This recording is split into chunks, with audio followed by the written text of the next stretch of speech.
6학년 1학기 수학 1단원 분수의 나눗셈 9번째 시간 마지막 시간입니다. 안녕하세요. 자, 이번 시간에는 일상생활과 관련된 분수의 나눗셈 문제를 해결하는 활동을 통해서 수학의 필요성을 알아보고 흥미를 가지는 활동을 해보도록 할 겁니다. 여러분들 음식을 만들게 할 때 레시피에 보면 분수가 쓰이는 경우가 상당히 많아요. 먼저 책에 나와 있는 음식 레시피를 볼 거예요. 책에는 참치주먹밥을 만드는 방법이 나와 있네요. 참치주먹밥 4인분을 만드는 데 필요한 재료와 재료의 양입니다. 참치주먹밥 1인분을 만드는 데 필요한 재료의 양을 구해봅시다 라고 적혀 있어요. 자, 인터넷에 검색을 해보면 이렇게 레시피들이 나오는 경우가 많이 있지요. 자, 보통 2인분, 3인분, 4인분 이렇게 나오는 경우도 있습니다. 책에서는 4인분의 참치주먹밥을 만드는 재료가 나와 있어요. 그런데 1인분을 만들려면 이 재료들을 여기 나와 있는 대로 다 쓸 필요가 없겠죠? 이거보다 분명 적은 양이 필요할 거예요. 그럼 1인분을 만들 때 각각의 필요한 재료의 양이 얼마일까를 구해 볼 겁니다. 1인분을 만드는 데 필요한 재료의 양을 구하는 방법, 어떻게 구할 수 있을까요? 네, 참치주먹밥을 만드는 재료의 양은 4인분이 나와 있기 때문에 1인분을 만들려면 재료의 양을 제시된 재료의 양에서 4로 나누어 주어야 되겠죠. 그러면 각각의 재료의 양을 1인분 만드는 데 필요한 재료의 양을 구해 보도록 합시다. 먼저 밥이에요. 자, 밥은 보니까 4인분을 만드는데 4공기라고 되어 있고 800g이 필요하다고 되어 있죠. 자, 그러면 두 개 다 나누어 줘야 되겠죠. 몇으로 나누어 줘야 돼요? 4로 나누어 줘야 되겠죠. 먼저 밥이 4공기가 필요하다고 했는데 4로 나누어 주면 밥은 1공기가 필요한 거고요. 자, 4공기가 800g이었어요. 800g이었는데 4로 나누어 주면 1인분 만들 때는 몇 g이 필요한 겁니까? 200g이 필요한 거겠죠? 한번 확인해 볼게요. 이렇게 1공기 200g의 밥이 필요합니다. 이런 방법으로 풀면 되겠어요. 자, 영상을 한번 멈추고 여러분들이 참치, 양파, 깨, 참기름에 1인분 만드는 데 필요한 재료의 양을 각자 한번 구해보세요.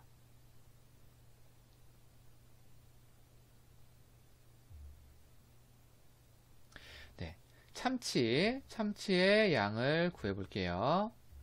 자, 제시되어 있는 거 보면 참치는 2캔이 필요하다고 되어 있고요.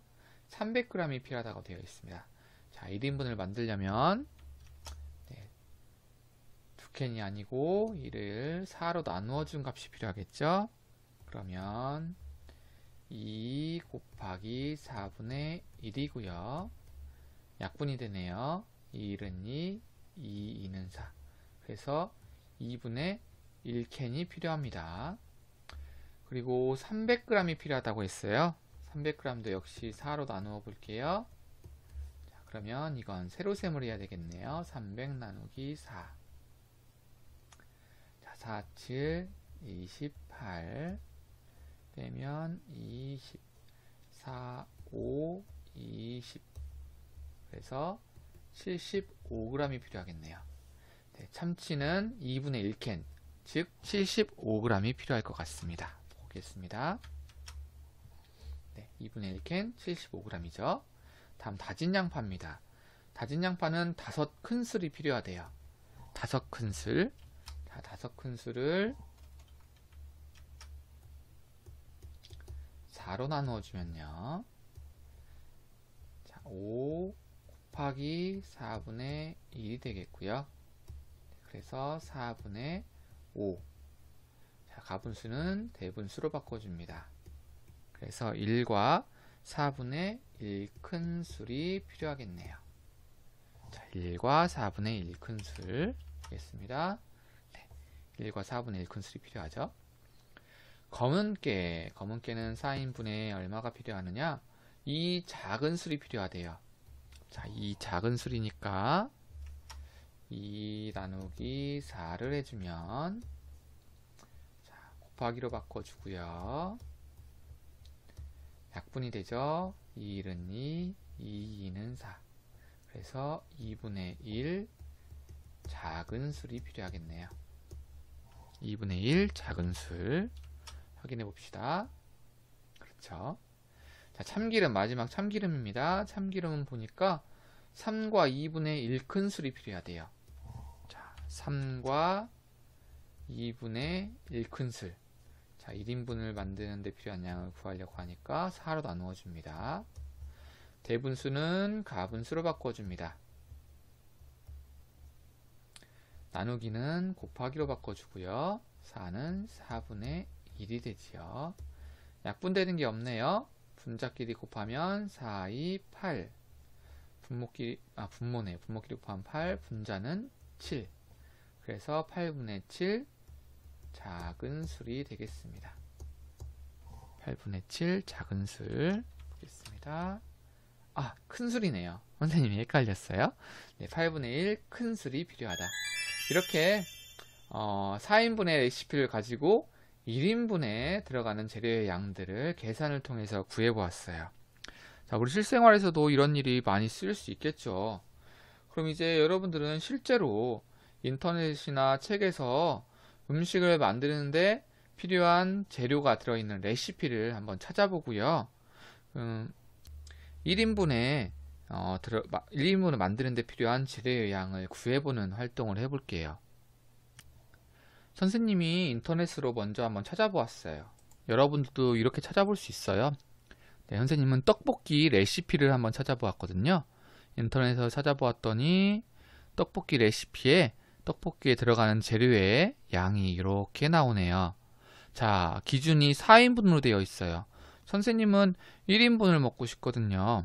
선생님이 먹을 수 있는 떡볶이를 만들기 위해서 1인분의 재료는 얼마가 될지를 한번 구해 볼게요. 우선 떡볶이 떡을 500g이 들어간대요. 4인분에는. 그럼 1인분에 얼마가 들어가는지 구하려면 나누기 4를 해야 되겠죠? 자, 해볼게요. 자, 떡은 4인분에 500g이었고요. 1인분을 만들려고 하니까 4로 나누어 줘야 되겠죠?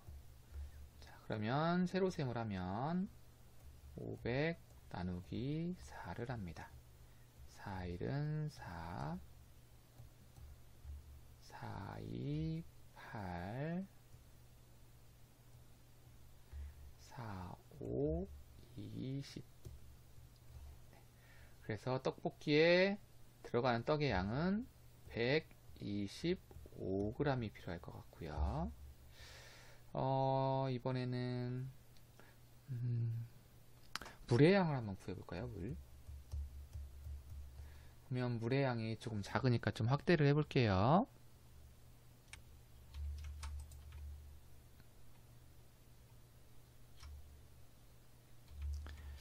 자, 물의 양이 1과 2분의 1컵이 필요하대요. 1인분을 만들려면 나누기 4가 되겠고요. 대분수는 가분수로 바꿉니다. 2분의 3 나누기는 곱하기로, 그러면 4, 2, 8분의 3, 1은 3컵. 1인분을 만드는 데 필요한 물은 8분의 3컵이 되겠네요. 자, 하나 더 해볼까요? 이번에는 양념장에 들어가는 양을 한번 해볼게요. 양념장에서 고추장입니다. 고추장은 3큰술이 필요하대요. 3큰술 나누기 4를 하면 3 나누기는 곱하기로 바꾸고 뒤에 4는 4분의 1이 되겠죠. 그래서 4분의 3큰술이 되겠네요. 자, 마지막 하나만 더 해볼게요. 간장 해볼게요. 간장입니다. 보면 2분의 1 큰술이 필요하대요. 2분의 1 큰술 나누기 4입니다. 자, 2분의 1 나누기는 곱하기로 뒤에 4는 4분의 1이 되고요. 그래서 4, 2, 8분의 1은 1. 8분의 1 큰술이 들어가게 되네요. 자, 이런 식으로 해서 레시피에 나와 있는 재료의 양을 우리가 만들고자 하는 사람 수에 맞춰서 재료의 양을 계산해서 구할 수가 있다는 거죠. 이처럼 분수의 나눗셈은 우리 생활 속에서 아주 많이 쓰이고 있어요. 이렇게 분수의 나눗셈 공부는 마치고요. 다음 시간부터는 2단원인 각기둥과 각불에 대해서 공부를 하겠습니다. 다음 시간에 만나요.